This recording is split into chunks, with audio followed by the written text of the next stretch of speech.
आत्मानास्तुं मा पार्थदैवी प्रकृतिमाश्रिताः भजन्त्यन्न मनसो ज्ञात्वा भूतादिव्ययम् तरी जयाचे चोखटे मानसी मी होऊन असे क्षेत्र संन्यासी जया निजेले आती उपासी वैराग्य गा जयाची आस्तीची या सद्भावात तो धर्म करी राणीवा जयाचे मन ओलावा विवेकाशी जे ज्ञान गंगे नाले पूर्णता जीवनी झाले जे शांतीशी आले पालव नवे जे परिणामा निघाले कुंभ जे धैर्य मंडपाचे स्तंभ जे आनंद समुद्री कुंभ सुबकळून जया भक्ताची तुली प्राप्ती जे कैवल्या ते परोते सरमंती जयाचे लिले माझी नीती जी आली दिसे जे आघवाची करणी लिहिले शांतीची लिहिणी जयाचे चित्त गवसनी व्यापका मज आयशे जी महानुभाव दैवीय प्रकृतीचे दैव जे जाणोनी सर्व स्वरूप माझे मग वाढते प्रेमे माती भजती ते महात्मे परी दुजे पण मनोधर्मी सेवतले नाही आईशे मीच होनी पांडवा करी ती माझी सेवा परी नवलावतो सांगावा असे ऐका देवाधिदेवा जगत परेशी केशवा विनंती माझी वाणी तुझे वर्णी गुणना ऐशे दे प्रेम काही महायोग पीठे तुटे भीमरत्याम रम पुंडरिकाय दातुम मागत तिष्ठांत मानंद कंदम परब्रह्मलिंगम जयाचा जनी जन्म नामार्थ झाला जयाने सदा वासनामा जयाचे मुखी सदा नाम कीर्ती नमस्कार मधा श्री ब्रह्म चैतन्य ध्यानमूलम गुरुमूर्ती पूजामूलम गुरुपदम मंत्रमूलम गुरुवाक्य मोक्षमूलम मस्तक हे पायावरिया वारकरी संतांचा नमामि सद्गुरुं शांतं सच्चिदानंद विग्रहं पूर्ण ब्रह्मपुरानंदं ईशमानंदी वल्लभं सच्चिदानंद रूपाय विश्वोत्पत्त्यादि हेतवे तापत्र विनाशाय श्रीकृष्णाय नमः। वचन ऐका कमलापती माझी रंकाची विनंती कर जुळितो कथे काळी आपण जवा सागे जवळी ओम नमो ज्या वेद प्रतिपाद्य जय जय स्वसंविद्या आत्मरूपा देवा तुझी गणेशु सकल मुक्ती प्रकाश निवृत्ती दास मज हृदय सद्गुरु जे नेतारिलो हा संसार करो म्हणून अध्याय 9 महात्मा नास्तम्मा पार्थदैवी प्रकृतिमाश्रितः 9व्या अध्यायामध्ये 13व्या श्लोकामध्ये साधू कथा सांगितली। साधू कथा हा जो श्लोक आहे साधू कथा म्हणजे लौकिकातली कथा नाही साधूचे अलौकिक लक्षण काय असतात। आज मोठा पर्वकाळ समर्थ सद्गुरु श्रीपाद बाबांची पुण्यतिथी काका दरवर्षीच मोठ्या प्रेमानं सत्संग करतात। देणे को अन्नदान लेणे को हरिनाम करणे को लीनता डुबणे को अभिमान त्या निमित्तानं एवढे वैष्णव आपल्याकडे येतात। वाटच पाहावं लागत असते। 16 असतो महाराज हा देहाची या गावालिया जन्म मृत्यूची या सोहळ्या ना म्हणू नये धनंजया जया परी असा 16 तर भारतभर चालू आहे। आता गोटीला तर 5 दिवस सप्ताह परंतु आपल्या घरी सत्संग घडावा सगळे तर काय आपण तिथे जाऊ शकत नाही। मग ही गंगाच आपल्याकडे आली कोणती गंगा ज्ञान गोदावरीच्या स्नान केले पांचाळेश्वरी ज्ञान देवाच्या अंतरी दत्तात्रय योग्या पाण्याची गंगा तिथूनच आली ज्ञानाची गंगा तिथूनच आली कशी आली काय ते आपल्याला माहिती नाही का। तात्पर्य एक प्रमाणे महाराजांचं तुम्ही संत माय बाप कृपावंत कायमी पतित कीर्तिवानो संत आपले मायबाप हे आता आपण पुण्यतिथ्या मायबापांचीच करू राहिलो। या अध्यात्मातले मायबाप ज्यांनी शरीराला जन्म दिला ही सुद्धा मायबापाची त्यांची सुद्धा सगळं तीर्थाची या धुरेची एका माता पितरे आणि हे सुद्धा मायबाप हे कशावरून चांगदेव म्हणे आजी जन्म आलो, गुरुपुत्र झालो, अध्यात्म क्षेत्रातले संत आपले मायबाप आहे. आता केले उपकार सांगू मी काय, बाप न करी असले मदाला मातेसारखे तर मग करतील. आई जर मदाला मातेसारखी संत असन तर मुलांना उपदेश करू शकते. वृषभदेवांसारखे वडील असले तर ते करू शकतात. बाकी महाराज म्हणले माय बापी पिंड पाळीला माया, जन्म मरण जाया संत. आपल्याला जर जन्म मरण चुकवायचं असेल, हे थांबवायचं असन आणि आपल्याला सत्य स्वरूपाची जाणीव करून घ्यायची असेल, भगवंताची प्राप्ती करून घ्यायची असेल, या विश्वामध्ये फक्त संताच्या वचने वारी, जन्म दुःख मिष्टान्न ते भूक निवारण. का म्हणे तेथे न पाचारिता जावी, संत चरणी भावी रिघावया. म्हणून प्रत्येक वर्षी मंडळी सुंदर असा सोहळा करतात. करू सद्गुरूंच्या कृपेनं थोडा वेळ सेवा. तुका म्हणे का मरणीची सरी, उत्तमची उरे संतांची कीर्ती. संत कीर्तीच्या मागे नसते लागत, कीर्ती संतांच्या मागे लागत असते. संतांना कीर्तीची गरज नाही, कारण आहे तोपर्यंत नाही कीर्ती संताची. संत गेल्यानंतर तुका म्हणे का मरणीची सरे, उत्तमची उरे कीर्ती मागे. गेले दिगंबर ईश्वरी विभूती, राहिल्या त्या कीर्ती जगा माझी. वैराग्याच्या गोष्टी ऐकल्या त्या कानी. आता आपण वैराग्याचे उदाहरण पाहिलं बाबांच्या जीवनातलं. साधू वैराग्य म्हणजे कडकडीत वैराग्य असतं साधूचं. हेच खरं साधूचं फार मोठी संपत्ती असते रे. माऊली ज्ञानेश्वर महाराजांनी साधूचं वर्णन करावा, साधूनच साधूचं वर्णन करावा. या श्लोकामध्ये साधूचे लक्षण तर मग वर्णन तर कोणी कोणाचं करतंय. सासू बी जावायचं वर्णन करते, यथार्थ होईल कधी? ती सांगते लाखभर रुपये पगार माझ्या जावायला, मोठेपणा म्हणून सांगते. ती यथार्थ असं काही सांगता येत नाही. पण इथं संताचं वर्णन करणारे संत आहे माऊली ज्ञानेश्वर महाराज. ते म्हणले जयाचे चोखटे मानसी, मी होऊन असे क्षेत्र संन्यासी. जया निजेली ती उपाशी वैराग्य का. देव कुठं राहतो म्हणले, देवाचा पत्ता सांगितला पहिल्या ह्याच्यामध्ये. ज्याचं अंतकरण पवित्र झालंय, चोखट म्हणजे शुद्ध. जयाचे चोखटे मानसी, मी होऊन असे क्षेत्र संन्यासी. क्षेत्र संन्यास म्हणजे काय? क्षेत्राच्या ठिकाणी संन्यास घेतला. आता प्रेमानंद बाबांनी क्षेत्र संन्यास गेले, तिथंच ते ठेवणार, तिकडे जाणार नाही. क्षेत्र संन्यास घेणं म्हणजे त्या क्षेत्राच्या बाहेर जायचं नाही. तो झाला व्यवहारातला क्षेत्र संन्यास. अध्यात्मातला क्षेत्र संन्यास भगवान परमात्मा स्वतः सांगतात, ज्याचं मन शुद्ध झालं त्याच्या क्षेत्रात मी संन्यास घेतो. म्हणजे हृदयामध्ये, त्याच्या अंतःकरणात येऊन राहतो मी कायमचा, परत जात नाही. पण कोणाच्या? चोखटे मानसी. मग चोखट मन झाल्याशिवाय भगवान येत नाही ना. तुका म्हणे चित्त करा रे. आणि चित्तशुद्धी जी प्रक्रिया आहे ती जीवाला माहितीच नाही. एखाद्याला जर अवस्था झाली समजा भगवंताचं चिंतन करता करता, कळतं का जीवाला ही चित्तशुद्धी म्हणून? भागवत वाचलं तर कळलं. नाथाने लिहून ठेवलं म्हणून बरं झालं, तुकाराम महाराजांनी लिहून ठेवलं म्हणून बरं झालं. कंठी प्रेम दाटी नैनी निरलोटे, हृदयी प्रगटे राम रूप. हा, संतांनी जर लिहून नसतं ठेवलं बाबा म्हणले तर कोणाची ताकद आहे मध्ये नवनाथ खोटा करायची. चला म्हणजे कोर्टामध्ये लिहून देतो म्हणले, कोर्टात समोर. ज्ञानेश्वरी खोटं करायची कोणाची ताकद? ग्रंथाचं प्रमाण म्हणल्यावर कोण आहे? गीता खोटं करायची कोणाची? तद्विधी प्रणिपातेन परिप्रश्नेन सेवया. अरे तेच ज्ञान अर्जुनाला सांगितलं, तेच मी सांगतो म्हणले, वेगळं काय? तात्पर्य शास्त्र हे प्रत्येकाला प्रमाण मानावं लागत असतं. आपला विषय चित्तशुद्धी, अंतकरण शुद्धी जोपर्यंत होत नाही तोपर्यंत परिणाम होत नाही. वरून होईल, वरून लई होईल, आतून नाही होणार.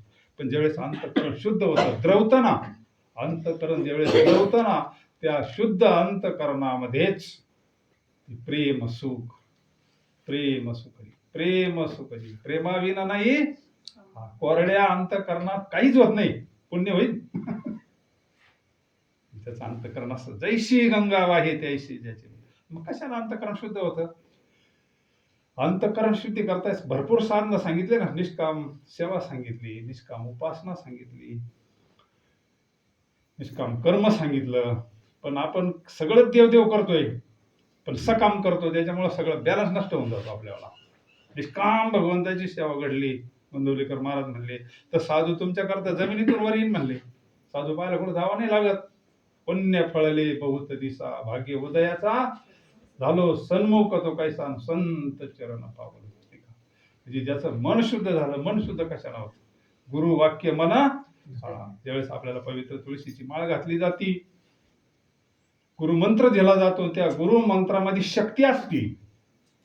तर आपल्याला असं वाटतं मग काय हे तर नामस्मरण तर होतच पहिलं ग्रंथात, इकडे अभंगात इकडे तिकडे, पण त्याच्यामध्ये शक्ती असती संप्रदायाची.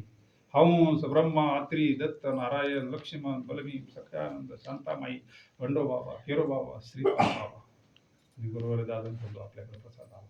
तोच प्रसाद आदिनाथ गुरु सकळ सिद्धांचा मच्छिंद्र तयाचा मुख्य शिष्य मच्छिंद्राने बोध गोरक्षाची केला, गोरक्ष वळला गहिनी प्रती. गहिनी प्रसादे निवृत्ती दातारा ज्ञानदेवा सार. ही ज्ञान गोदावरी, ही ज्ञान गोदावरी, पाण्याची गोदावरी आहेत तिथून आपल्यापर्यंत आलेली. पण त्या ज्ञान गोदावरी मध्ये ज्यावेळेस आपलं स्नान होईल त्यावेळेस अंतःकरण शुद्ध होईल, अन्यथा होत नाही. नुसतं अंतःकरण शुद्ध झालं म्हणजे काम झालं नाही. आता पेरायचंय त्याच्यामध्ये, कांदे लावायचे म्हणजे काय पुढे लावून चालत काय, मशागत करावं लागते. मग अशा शुद्ध अंतःकरणामध्ये मी क्षेत्र संन्यास घेतो म्हणजे त्याचं ज्ञान होतं. भक्तीच्या पोटी बोध काकडा ज्योती पंच प्राण जीवे भावे. हा प्रसाद श्रीपाद बाबांना किरो बाबांकडून भेटला. आता हे अवतारी महात्म्य असतात. अवतारी महात्म्याची लक्षणं वेगळे असतात. रात्री आपण ऐकलं कीर्तनातून, नाही का? अभयम पहिलं लक्षण आहे दैवी संपत्ती जावं. बाबांना भीती कशाला माहितीच नव्हतं. म्हणजे याची ती महात्म्य अवतारी महात्म्य होती. हे जगाच्या कल्याणाकरता येत असतात. जगाच्या कल्याणा संतांच्या विभूती. काय त्याग असतो साधूपण. तहसीलदारच्या नोकरीचं लात मारून जो महात्मा धर्म कार्य करतोय सामान्य गोष्ट आहे का? हे त्यागाशिवाय गोष्ट घडत नाही. या अवतारी महात्म्याशिवाय गोष्ट घडत नाही. म्हणून वैराग्य पाहण्याकरता साधूला वैराग्य त्याची उपासना करता झोपेत जयाच्या आस्तीच्या सद्भावा तो धर्म कधी राणीवा. जयाचे मन ओलावा विवेकाशी, संत देते विवेक असण्यास. धर्म धर्म काय? धर्म म्हणजे साधू जे सांगन तो धर्म. वडावया सुख भक्ती भाव फळाचार नाम विठ्ठल. धर्म तर सगळेच करतात, कोणाला धर्म कळत नाही? रावण धर्म करीत नव्हता, पण नीती होती. नीतीशिवाय धर्म टिकत नाही. कारण श्लोकामध्ये आलं नाही, इथं सुद्धा आलंय, यत्र योगेश्वर कृष्ण यत्र पार्थो धनुर्धरा तत्र श्रीर विजय भूतीर ध्रुवा. नीती पाहिजे. जर धर्माला नीतीची जोड असली तर नुसता धर्म तर प्रत्येकाला देव आवडतोय, कोणाला देव आवडत नाही. पण बंधन नको, माळ नको म्हणतो. सगळं चालत, सगळं पार, सगळं करायला तयार आहे, पण माळ म्हणलं का बंधन. मग नीती येते ना, नीती महत्वाची. रावण भक्त होता का नाही भगवान शंकराचा? काय तो काय येडाबिडा होता काय? अरे भगवान शंकर जिथं प्रसन्न होते म्हणजे धर्म होता, पण नीती नव्हती. नीती नव्हती ना, नीती कुठं होती? म्हणून सीता मातेला आणलं ना, म्हणून परमार्थ फेल गेला. आणि भगवान प्रभू रामाकडे धर्म आहे पण नीती आहे ना. आज मंदिर आहे का? नीती आहे. म्हणजे साधूकडे नीती असते. धर्म तर असतो पण नीती असते. म्हणून धर्म करीत जयाचे मन ओलवा विवेकाशी. जे ज्ञान गंगे नाहले पूर्णता जेवणी झाले शांतीशी आले पल्लवणार. काय जीवनाचं अंतिम साध्य काय? कशा करतात संत एवढं जीवाचं रान करतात? किती प्रतिकूल परिस्थिती. कारण अनुग्रहाचा विषय लोपला होता म्हणून माऊलीला अवतार घ्यावा लागला. का? प्रवाह बरोबर चालल्यावर काहीच होत नसतं. प्रवाह बरोबर चालल्यावर कसं काय विरोध होईल? पाणी खाली जायला काय नाही, पण पाण्याला वर पोहोच जायचं उलट्या धारीत म्हणजे सोपी गोष्ट आहे का? मग ज्ञानेश्वर महाराजांनी धर्म सांगितला त्या शास्त्रींना पंडितांना, खरा धर्म काय असतो म्हणून त्रास झाला ना. तसा बाबांनी खरा धर्म लोपलेला. खरं जे तत्व आहे का, ज्या तत्वातून आपली ओळख होती, आपण नेमकं कोण आहोत. देह आपण आहोत, आत्मा आपण आहोत. विवेक म्हणजे काय? गबाळ आपलं वावरत पडेल असतं, पण सोयाबीन पार आपण मध्ये ठेवितो, नाही का? आपला हा विवेक आहे व्यवहारातला. तसा सार आसार काय, देह काय, आत्मा काय? देह तर आपण नाहीच. देह आपल्याला आई वडिलांपासून मिळालेला आहे. आपलं खरं स्वरूप काय?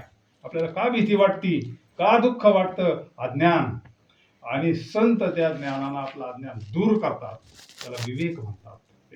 अरे बाबा, तू हे देह नसून तू ब्रह्मस्वरूप आहे. एका हातामध्ये कैरी आणि एका हातामध्ये आंबा आहे. आता एकच आहे का दोन्ही ती? एका हातामध्ये कैरी आणि एकामध्ये आंबा आहे. ती कैरी म्हणजे मी देह आणि पिकलेला आंबा म्हणजे मी आत्मस्वरूप आहे. तेच आपण आतून बदल नाही होत काही. ज्याला ज्ञान झालंय बाबा, तू वरून बदलतो का? हाय आंबाचे, तो बी हाय आंबाचे, परंतु आतून बदल होत असतो. काय आतून बदल झाला का? आता मी हा मरणारा देह नसून मी ब्रह्मस्वरूप आहे. अमर हा खरे की पहा न म्हणा देह माझा, मग भरवसा कळेल. परीक्षितीला काय झालं? अरे ही प्रतीती आली का मी देह नसून मी ब्रह्मस्वरूप आहे. माझं स्वरूप कशाला जळतही नाही, कशाला मरतही नाही. अर्जुनाला तोच मोह होता, तो नष्ट झालाय ज्ञानानं. म्हणून संत, कारण बाकीच्या गोष्टींना दुःख कशालाच जात नाही. तेवढ्या पुरतं जाईल, गेलं का परत येत, गेलं का परत येते, गेलं का परत येते.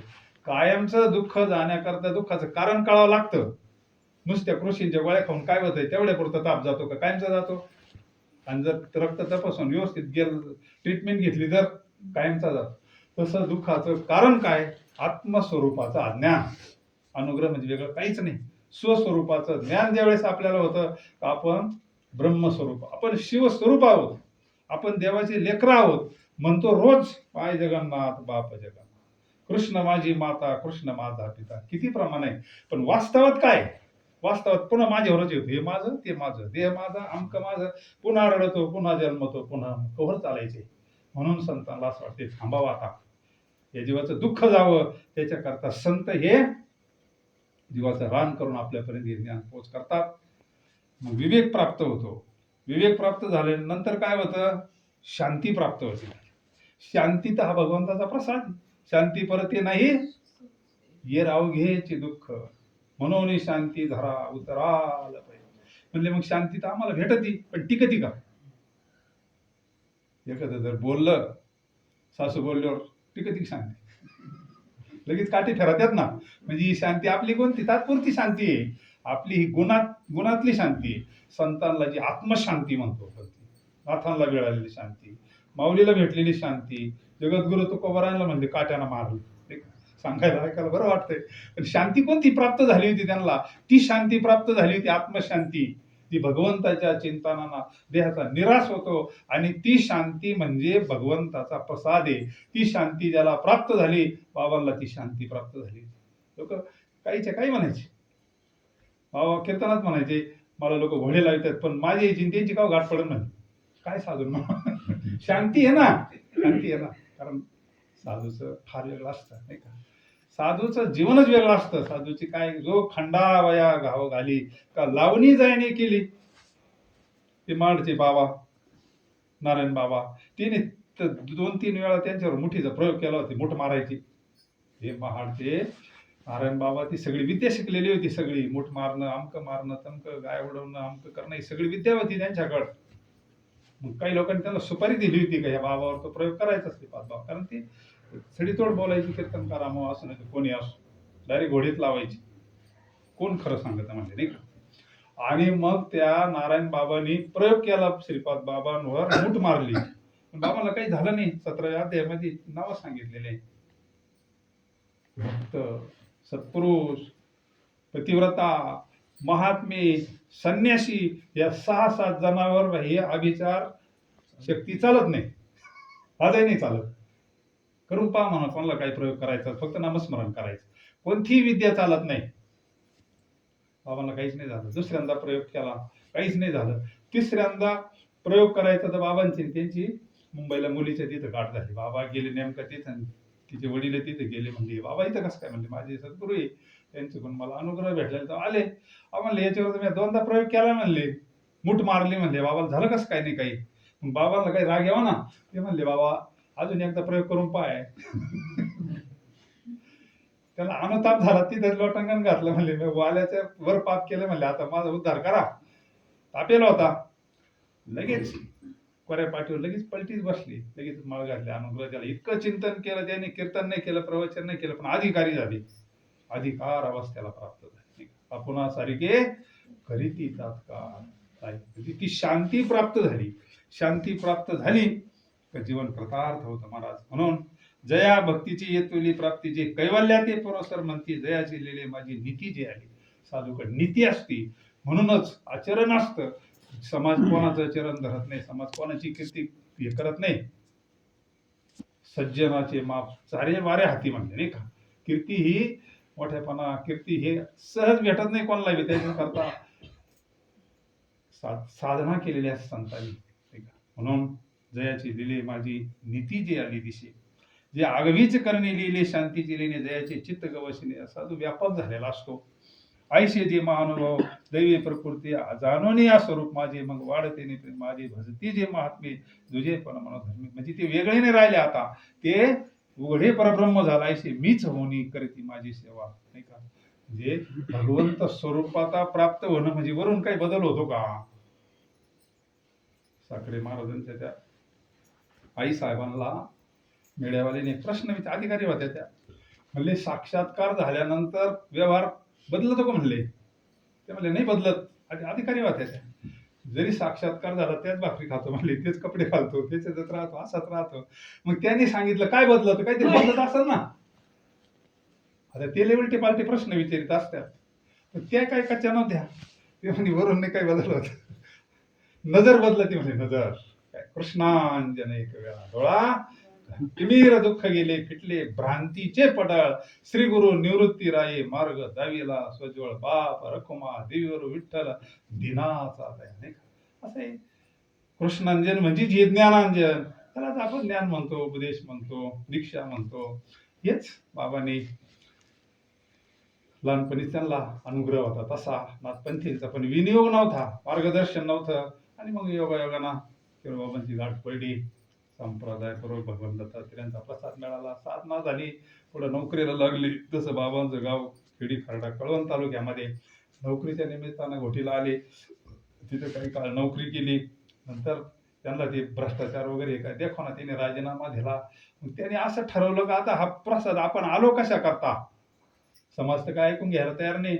मग जसं आपलं रावरी विद्यापीठ आहे, अख्ख्या भारतात बीज विद्यापीठातून जातं ना. त्यांनी ते स्थान निवडलं. तिथे केरोबाबांची पुण्यतिथी करायची ते. आणि तिथून मग सगळ्यापर्यंत हा प्रसाद पोहोचला. आणि हा अनुग्रह त्यांनी देह ठेवला. त्यावेळेस जवळजवळ 70-80 अधिकाऱ्यांना अधिकार दिला होता. म्हणून एवढं मोठं कार्य झालं. तसं इतकं सहसा कार्य होत नसतं. 80 अधिकाऱ्यांना सांगितलं होतं असतानाच आता तुम्ही धर्माचं कार्य करा म्हणून अख्ख्या भारतामध्ये हा प्रसाद प्राप्त झालेला आहे. म्हणून बाबांनी फार फार सोप्या भाषेत परमार्थ सांगावा. इतका वेदांत भाकरी करणाऱ्या बाईला सांगावा. पापुडा येतो, हा जो पापुडा येतो ना म्हणले, पापुडा धरितही नाही भाकरीला सोडितही नाही. तसं वरतच दिसती दी ना माझ्या ठाई मीच. अरे असंच राहायचं प्रपंचामध्ये म्हणले. परमार्थ काय वेगळा नाही म्हणले, याच्यातच राहायचं, फक्त याला चिटकायचं नाही. हाच वेदांत, याच्यापेक्षा वेगळा काय. आता विवेक प्राप्त झाला ना, आपण कोण आहोत ते का. म्हणजे तुमच्या घरामध्ये दाणे म्हणले, आता तुमच्या घरामध्ये दाणे जिवंत आहे का मेलेले. तुमच्या घरात धान्य असतं ना पोत्यांमध्ये, मग ते धान्य जिवंत आहे का मेलेलं आहे. मेलेलं म्हणा मग उगत आहे ना ते. तुमच्या घरामध्ये आता बटाटे कांदे ते मेलेले का जिवंत आहे. लावा ना तुम्ही उगाच्या का नाही. म्हणजे ते प्रगट होतं. मग आपण जिवंत माणसाला परमार्थ कळू नये का म्हणले.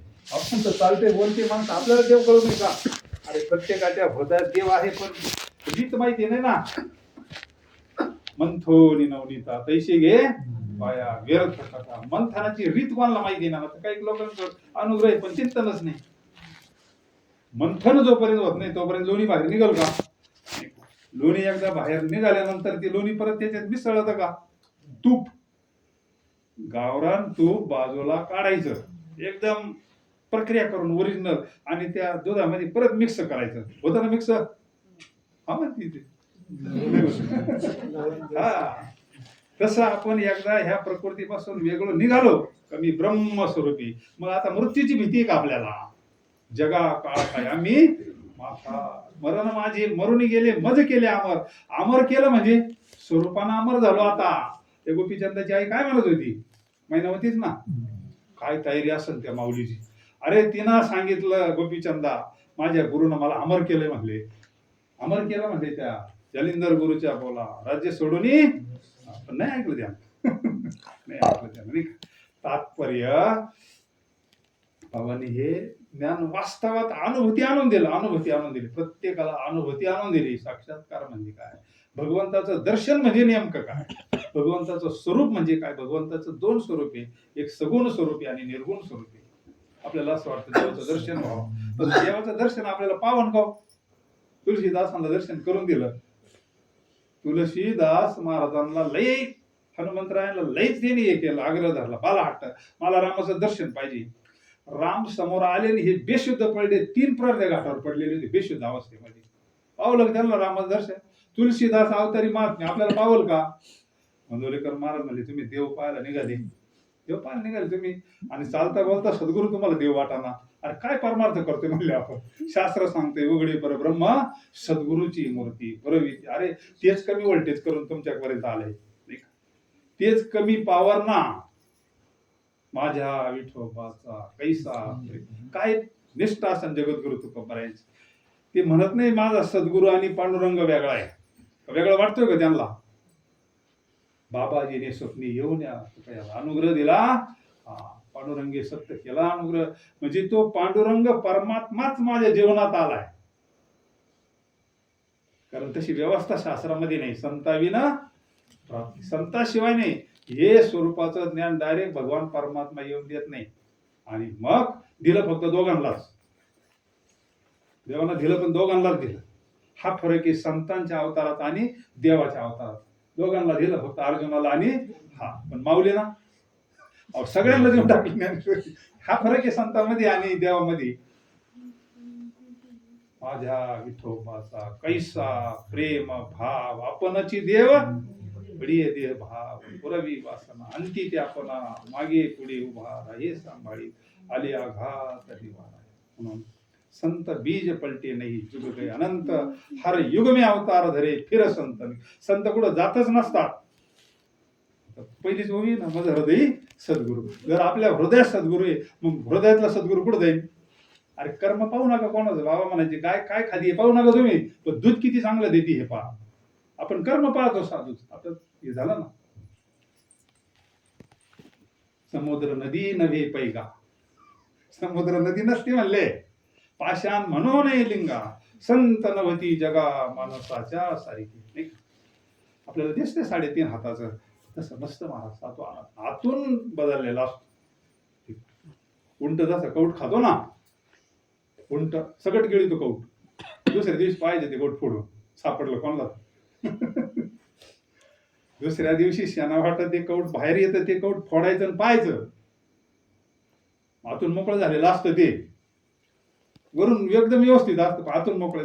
तसं साधू आतून मोकळा झालेला असतो, म्हणजे आतून शुद्ध झालेला असतो, चोखट शुद्ध झालेला असतो. अंतःकरणाच्या गाठी सुटलेल्या असतात. कोणत्या गाठी? लिंग देहाच्या सुटता गाठी. ह्याच गाठी मी देह, मी आमका, मी तमका, मी हा, हे सगळं गाठ सुटती. मी देह नसतो, मी ब्रह्मस्वरूपी चिदानंद रूपम शिवोहम शिवोहम शिवोहम शिवोहम. अशा पद्धतीनं सच्चिदानंद सद्गुरू श्रीपाद बाबांनी फार मोठं धर्माचं कार्य केलं. फार प्रतिकूल परिस्थितीमध्ये, फार प्रतिकूल. कारण त्या काळात यष्टी आल्या होत्या, गर्दी असायची, वय झालं, बाबा युक्ती करायची. त्या ताईला सांगायची थोडी पिवळं मला खिचडी करून दे भाताची, अशी रुमाला बधी बांधून. अशी गर्दी असायची. बाबा खिडकीतून त्या शेटावर असं थोडं टाकायची ती भात असा पिवळा केलेला, आणि निवांत पार अख्खे लोक बसले, निवांत जायचे. लोक लगेच करायचे. लोकांना असं वाटतं इथं उलटी झाली, कुणी बसत नसत यायचं. बाबा बेस्ट पैकी रुमाल काढायची, पुसून काढायची बेस्ट पैकी. इथं बसले का डायरेक्ट मुंबईलाच. कसा साधून परमार्थ केला युक्तीना. परमार्थ करायचा पण युक्तीना परमार्थ केला. ठीक आहे. म्हणून सर्वसामान्य जीवाला हा विषय नाही महाराज. तुम्ही कुठं जा, सर्वसामान्य जीवाला अनुग्रह घ्यायचा म्हणल्यानंतर आज अनुग्रह आहे आळंदीमध्ये. त्यांनी सांगितलं 12 वर्ष इथं थांबावं लागेल, सेवा करावं लागेल. सर्वसामान्याला शक्य आहे का? इथं 1 तासभर कसं यायचं आपल्याला माहिती आहे, आपण कसं येत असतो, कामं धंदे सगळं हे करून. 700 प्रमाणे पाठ लागा त्या गाठीची. तेव्हा कीर्तन करायला अधिकारी, प्रवचन करायला अधिकारी. आपल्याला एखादं जर मला थोडं बोलायचं तर बाबा म्हणले बस. किती कृपाळू मारले असतात नाही का. कृपाळूपणा असू शकतो म्हणजे साधूचे लक्षण असतात. म्हणून आपल्याकडे तो प्रसाद झालाय, आपल्यापर्यंत आलाय. फक्त काय करायचं, आपण निष्ठा पाहिजे परमार्थामध्ये. परम संताची पायी हा माझा विश्वास, सर्व भावी दास तेची माझी, चकार येते, तेची माझी हित. आपलं हित जर व्हावं असं वाटत, संताशिवाय होणारच नाही. मग जर संताशिवाय होणारच नाही तर मग विश्वास ठेवायला काय अडचण नाही. हित तर झालंच पाहिजे आपल्याला. कोणाचं काय आपल्याला मनुष्य जन्म नाही. कुठं ठेवा, जो संत आपल्याला आवडून त्याच्यावर ठेवा. संताची पायी हा माझा विश्वास, सर्व भावी दास झालो त्यांचा, तेची माझे हित करीती सकळ, जेणे हा गोपाळ हित हित कल्याण. आपल्याला असं वाटतं नेमकं ह्या भौतिक गोष्टी मिळणं हा प्रारब्धाचा विषय, पण खरं हित, खरं कल्याण आपल्याला माहिती नाही. आपला उद्धार व्हावा, आपलं स्वस्वरूपाची प्राप्ती व्हावी, आपल्याला आपलं अज्ञान कायमचं जावं, कायमचं सुखरूप व्हावं असं वाटतं आपल्याला. नाही का? 3 विसा आणि 60 एकच असते ते, पण कळत नाही ना देवाला. देवाला पाहिजे सुख. देवापासून काय गरज आपल्याला हे नाही. आई वडिलांचे बँकेतले पैसे पाहिजे, फक्त आई वडिलांनी पाहिजे आपल्याला. त्यांच्या नावाची वावर पाहिजे आपल्याला, सगळं पाहिजे. नाही का? आमची म्हातारी गेल्यानंतर म्हणजे गोदडे सगळं पेटून द्या. आणि गोदडे पेटून दिले, मग पैसे कुठे पेटून देतो आपण? देतो का? म्हणजे व्यवहार कसा आहे, सगळं पेटून द्या, बाकी देतो पेटून आपण. जीवाला नेमकं काय पाहिजे, सुख आणि देव ही एक वस्तू आहे, पण माहिती नाही त्याला. सुख आणि सुखरूप ऐसा दुजा कोण सांगा, माझ्या पांडुरंगा. अरे ज्याला सुख पाहिजे ना, सुख, देव, शांती, समाधान हे वेगळं नाहीच. जगद्गुरु तुकोबराय म्हणे, बरोबर आहे बापू नेहमी सांगायचं, राजा हो, अरे समाधान हेच समाधी म्हणायची. समाधान हेच देवाचं दर्शन आहे. तेने सदा चित्ता समाधान. किती दिवस लागले कळायला, नाही का? इकून येईन असा दिसत तसा दिस. अरे समाधान भेटलं ना, चिंतना ना, ते देवाचं दर्शन आहे खरं. बाकीचं दर्शन किती वेळ होईल. भोले बाबाचा भक्त एखादा आणि आला नागाच्या रूपात भोले बाबा दर्शन द्यायला, किती वेळ थांबन तो आपल्या करता? क्षणभर थांबन. पावणाराने आपण बेशुद्ध पडू, नाही का? तुलसीदासांना जरा पाहिजे, तीनदा दर्शन दिलं होतं तुलसीदासांना, पण तुलसीदासांना समाधान नाही झालं, पावलं नाही. शेवटी हनुमंतरायांना सांगितलं आणि रात्री तुम्ही ऐकलं, सर्वत्र भगवत दर्शन ते एक नंबरचं दर्शन. हे समस्त ही श्री वासुदेव ऐसा प्रतीती रसाचा वतला भाव, भक्ता माझी राव ज्ञानी ऐसा ज्याचा अनुभव विश्व देव सत्यत्वे, देवतया जवळयासी पापनाशे दर्शने. म्हणजे सर्वत्र भगवान परमात्माच भरला असा ज्याचा भाव तयार झाला, त्याला एक नंबरचं दर्शन आहे. जे जे भेटे होते ते मानिजे भगवंत. मग कोणाबद्दल द्वेष मस्त राहील का? विष्णुमय जग वैष्णवांचा भेदा भेद भ्रम अमंगळ ऐकाजी तुम्ही भक्त भागवत कराल ते इथं सत्य करा. असा व्यापक झाले जयाचे चित्त गवसनी व्यापका मज. बाबांनी असं भरपूर धर्माचं कार्य केलं. एकदा बाबांना असं डॉक्टरने सांगितलं, तुम्हाला घशाचं कॅन्सर आहे म्हणले, ऑपरेशन करावं लागेल. बाबांची परिस्थिती तर आता आपण ऐकली, अण्णांनी सांगितली का स्वतःचे भांडे कोंडे गहाण ठेवून बाबा यायचे भाड्याला, पैसे नसले. नंतर विद्यापीठला श्रीमंत मोकार मोठमोठे अधिकारी त्यांचे अनुग्रह झाले, त्यांनी बाबांना ते घरबीर स्लॅबचं बांधून दिलं, जीप घेऊन दिली होती. तोपर्यंत बाबांची परिस्थिती सगळे सांगतात फार अवघड होती, पण वैराग्य होतं. साधूची संपत्ती वेगळीच आहे, योग्याची संपदा दया आणि त्याग आणि शांती, उभयलोकी कीर्ती आणि मान. आणि मग या सगळ्या मंडळींनी तिथे जाऊन वगैरे त्यांनी एक प्रेस टाकून दिली सगळं. मग साधू देवच करत असतो कोणाच्या तरी माध्यमातून, धन्य पुण्य रूप कैसा झाला संसार, देव आणि भक्त तुझा नाही विचार. पण मग म्हणले कशाचं कॅन्सर ऑपरेशन करायचं. बाबा म्हणले माझं काम आहे धर्माचं कार्य, प्रवचन कीर्तन, मला सारखं बोलावं लागतं. म्हणले बरं होत असलं तर ऑपरेशन करा. डॉक्टर म्हणजे गॅरंटी नाही. बाबा म्हणले मला करायचंच नाही. त्याग. आणि काय बाबा दवाखान्यातून निघून गेले, कुठं 2-3 महिने कोणती गाठाने भेटेने कुठे एकांतात गेले, काय केलं भगवान जाणे. 3 महिन्यानंतर परत बाबा आले आणि परत धर्माचं कार्य केलं 10-12 वर्ष. बाबा बेस्ट कथा कीर्तन केलं सगळं. आणि मग सगळं झाल्यानंतर हे पुण्याजवळ वैष्णव मेळा व्हायचा, ती मंडळी बाबांकडे गेली, म्हणले बाबा आम्हाला तारीख लागत आहे. बाबा म्हणले आमच्या डायरीत आता तारखाच नाही राहिल्या म्हणते. त्या लोकांना काही कळणारच, बाबा काय बोलत आता तारखाच नाही म्हणले डायरीमध्ये, तुम्ही जा म्हणले. आणि मग ते मंडळी गेल्यानंतर बाबांनी एकदम सहज देव ठेवलेला आहे, का झाकल्या घटीचा दिवा. सहज एकदम भगवंताचं चिंतन करता करता सगळे चौकट फिरून आले. सगळ्यांना सांगितलं मी आज ये उद्या नाही म्हणले, पण मी जे नाम दिलं त्या नामाला विसरू नका, आम्हाला विसरा म्हणले. कारण तुम्हाला जे दिलंय नाम ते खरं भगवंताचं स्वरूप आहे. नाम नामीचा आभेद आहे म्हणले. देव संत नाम हे वेगळं नाहीये, सगळ्याचं एक स्वरूप आहे. त्रिपुटी गेल्यानंतर असं निर्वाणीचं बाबा बोलायचे आणि सगळ्यांना अख्ख्या महाराष्ट्रात सगळ्यांना नामाचं महात्म्य सांगितलं. आणि एक दिवस घोटीमध्ये भगवंताचं चिंतन करता करता देह ठेवला. आणि मग बातमी पसरली, जे ते म्हणायला लागलं चव्हाणाचा म्हातार गेला, म्हणजे चव्हाणाचा म्हातार गेला. आणि मग अख्खी रेडिओवर ज्यावेळेस बातमी अख्खा महाराष्ट्र तिथं गोळा झाला. मग त्या घोटीच्या लोकांना कळालं इतका मोठा महात्मा होता म्हणले. इतका मोठा महात्मा, तिथं उभं राहायला जागाच नाही ना मुंबईवर. लक्झऱ्या काय तर काय काय अख्खं घोटी असे जत्रा सारखी गर्दी जिकडं तिकडं. आणि मग त्या लोकांना कळालं का इतका मोठा महात्मा आहे, इतका मोठा महात्मा आहे. आणि मग मोठी मिरवणूक काढली, त्यांच्यावर संस्कार केला. पण त्या घोटीच्या लोकांना त्या दिवशी कळालं, अरे इतका मोठा महात्मा आपल्या गावात असून आम्हाला कळा नाही. त्यांनी सांगितलं, तिथं अशी शोकसभा झाली. आता एवढे लोक आले पण आम्ही यांना उपाशी जाऊन देणार नाही, आता एवढी तरी आम्हाला सेवा करू द्या म्हणले. मग अख्ख्या लोकांनी अख्ख्या हॉटेलामध्ये जिकडे काय जे भेटन ते आणलं, अख्ख्या लोकांना प्रसाद दिला. मग सगळ्या लोकांना त्यांची आज पुण्यतिथी मोठा सोहळा होत असतो, मोठा पार करताना पुष्पवृष्टी होत असते. असे संत महात्मे होऊन गेले. आपण बऱ्याच दिवसापासून इथंच सत्संग करतो, कुठेही केला ते त्यांच्यापर्यंत त्यांची सेवा आहे. सत्संग महत्वाचा आहे. बिनु सत्संग विवेक न होई राम कृपा सुलभ. म्हणून अशीच आपल्याकडून संतांची सेवा, सगळ्या संतांच्या पुण्यतिथी करतो आपण सगळे. आता मुंदवलेकर महाराजांची पुण्यतिथी भाऊंच्या इथं झाली. शंकर स्वामींच्या पुण्यतिथीचा इतका भारी सोहळा काय सांगावं तुम्हाला. आता म्हणी नव्हतं ध्यानी नव्हतं असं ब्रह्मचैतन्य गोंदवलेकर महाराजांच्या पुण्यतिथीला जायचो. एकदा सहज कॅलेंडर पाहिलं ना, अगोदरच्या दिवशी ती शंकर स्वामींची पुण्यतिथी शिवरच्या. सहज नवनाथ भाऊला म्हणलं यायचंच आहे, अगोदरच्या दिवशी येतो. सहज प्रवचन केलं पहिल्या वर्षी आम्ही, दुसऱ्या वर्षी प्रवचन केलं ना. आता इतका मोठा त्या महादेवाच्या मंदिरापुढे कार्यक्रम होतो ना, अख्खं गाव तिथं असतं.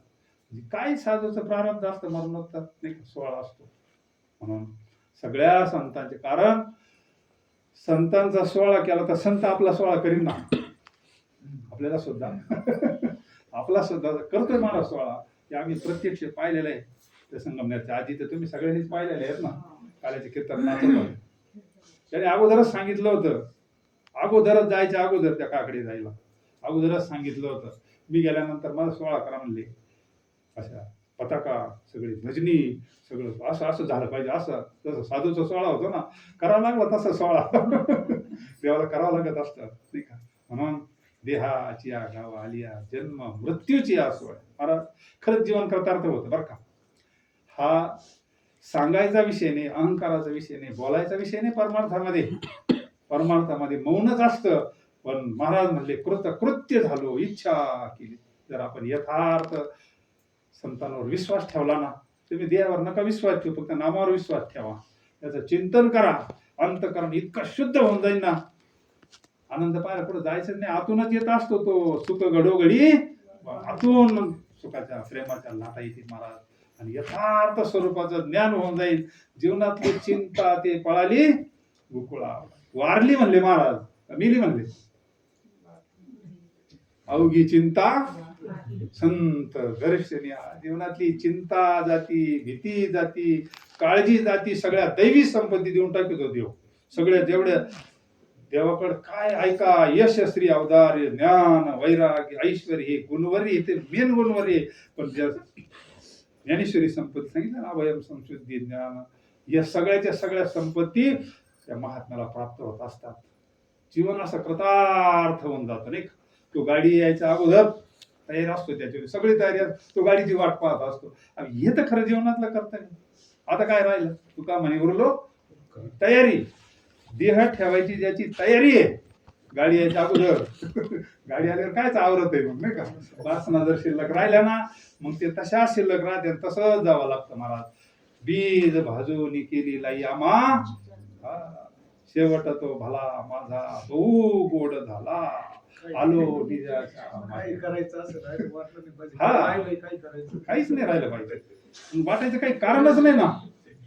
त्याने धडधडीत सांगितलं ना, आलो निजाच्या माहेरा, भेटी रखुमाईच्या वरा, तरी हार झाला. अरे जर आपल्याला भगवंत स्वरूपाला जायचंय, पांडुरंग स्वरूपाला जायचं, आपल्या माहेरला जायचं, त्या भीतीचं कारण काय, आणि ते स्वरूप कळण्याकरता हा बोध आहे महाराज. बोध म्हणजे काय? बोध म्हणजे परमार्थाचा कळस आहे. बोध दिला मज सांगा ते मार्ग दाविला, आणि भ्रांती ही समोर गेली दिसू लागली वा, नाचत प्रेम छंदे चालू लागलो सपा, एका जनार्दनी पावलो.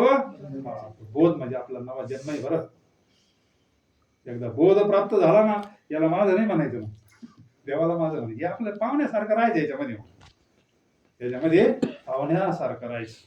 पक्षी अंगणी उतरती ते का, तैशी असावे संसारी, जवरी प्राचीनाची दोरी, नाही का. वस्ती कर वस्ती आला प्रातःकाळी. आता इथं आपण आलोय, प्रसाद झाले का निघाले सगळे पक्षासारखं. तसं आपल्या जीवनामध्ये असं आनंदात राहायचं एकदम. आणि आनंद हेच आपलं स्वरूप आहे. दुःख हे पाहुण्यासारखं आहे. त्याच्यामध्ये ओवेच आहे ना, सुखाशी चढाव असणे जायचे. अरे बापू म्हणायचे, सुख हे तुमचं असणं आहे राजा, स्वरूप आहे. तुम्ही दुःख का घेता अंगावर? दुःख हे पाहुण्यासारखं आहे. पाहुणा कायमचा राहतो का?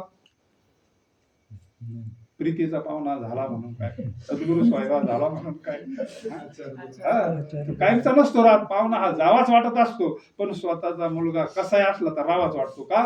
तो आपला आहे. आपल्या आई वडिलाला पारतो तिकडून लिजिम खेळत आला तरी आई बापाला असं वाटतं आपल्या जवळ राहावं का, तो आपला आहे. तसं सुख आपलं स्वरूप आहे.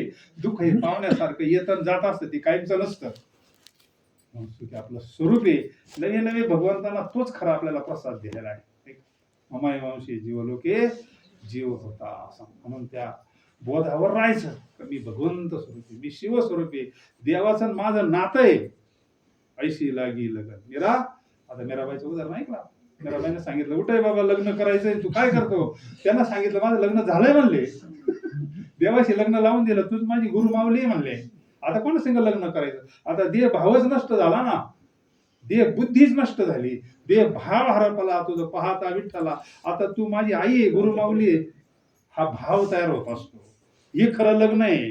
हे खरं संबंध जोडून देतात. पद्मनाभ जोडी याला. म्हणून झालेली सेवा माऊलींच्या चरणी, समर्थ सद्गुरु श्रीपाद बाबांच्या.